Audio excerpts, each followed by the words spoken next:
हिमाचल प्रदेश के स्वास्थ्य विभाग में राष्ट्रीय स्वास्थ्य मिशन यानी एनएचएम के तहत काम कर रहे हजारों कर्मचारियों के लिए बड़ी और राहत भरी खबर सामने आई है। अगर आप या आपका कोई परिचित एनएचएम के तहत अनुबंध आधार पर नौकरी कर रहा है तो ये खबर आपके लिए बेहद महत्वपूर्ण है, क्योंकि सवाल सिर्फ वेतन बढ़ने का नहीं है। सवाल यह है कि किस कर्मचारी की सैलरी कितनी बढ़ेगी, 7 साल पूरे करने वालों को क्या फायदा मिलेगा और जिनकी 7 साल की सेवा अभी पूरी नहीं हुई है उनके वेतन में कितना इजाफा होगा। आज की इस खबर में हम आपको पूरी व्यवस्था आसान भाषा में समझाएंगे ताकि किसी तरह की गलतफहमी न रहे। सबसे पहले बड़ी बात, 1 अप्रैल 2026 से एनएचएम के पात्र कर्मचारियों के लिए संशोधित बेस सैलरी व्यवस्था लागू की गई है। इस नई व्यवस्था में अलग अलग पदों और श्रेणियों के अनुसार बेस सैलरी 18,000 रुपये से लेकर 56,100 रुपये तक निर्धारित की गई है। अब यहाँ एक महत्वपूर्ण बात समझना जरूरी है। हर कर्मचारी की सैलरी 56,100 रुपये नहीं होने वाली है। बेस सैलरी कर्मचारी के पद, श्रेणी और निर्धारित पात्रता के आधार पर तय होगी, यानी मेडिकल ऑफिसर, विशेषज्ञ चिकित्सक, nurse, pharmacist, lab technician, accountant, clerk, मनोवैज्ञानिक, फिजियोथेरेपिस्ट, ड्राइवर और चतुर्थ श्रेणी कर्मचारियों सहित अलग अलग पदों के लिए अलग व्यवस्था है। अब आते हैं सबसे महत्वपूर्ण हिस्से पर, 7 साल की लगातार सेवा पूरी कर चुके कर्मचारी। जिन कर्मचारियों ने 31 मार्च 2026 तक 7 साल की लगातार सेवा पूरी कर ली है, वे संशोधित बेस सैलरी के तहत वेतन निर्धारण के पात्र होंगे। इतना ही नहीं, वेतन निर्धारण में कर्मचारी की लगातार सेवा अवधि को भी ध्यान में रखा जाएगा, ताकि उसकी वरिष्ठता और लंबे समय से की जा रही सेवा का असर वेतन पर बना रहे।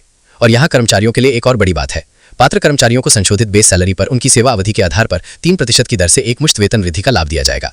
इसके बाद 1 अप्रैल 2027 से हर साल 3% का वार्षिक इंक्रीमेंट दिया जाएगा।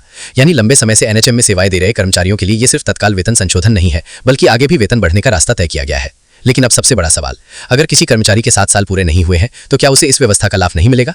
जवाब है, ऐसा नहीं है।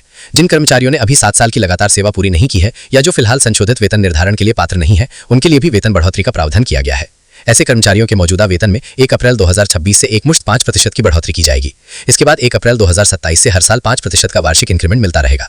यह व्यवस्था तब तक जारी रहेगी जब तक संबंधित कर्मचारी संशोधित वेतन निर्धारण के लिए निर्धारित पात्रता पूरी नहीं कर लेते। अब बात करते हैं नई वेतन संरचना की। एनएचएम की 66 अलग अलग श्रेणियों के लिए अलग अलग बेस सैलरी निर्धारित की गई है। इन श्रेणियों में बेस सैलरी 18,000 रुपये से शुरू होकर अधिकतम 56,100 रुपये तक जाएगी। इसलिए किसी कर्मचारी को कितना वेतन मिलेगा, यह उसके पद और संबंधित श्रेणी के अनुसार तय होगा।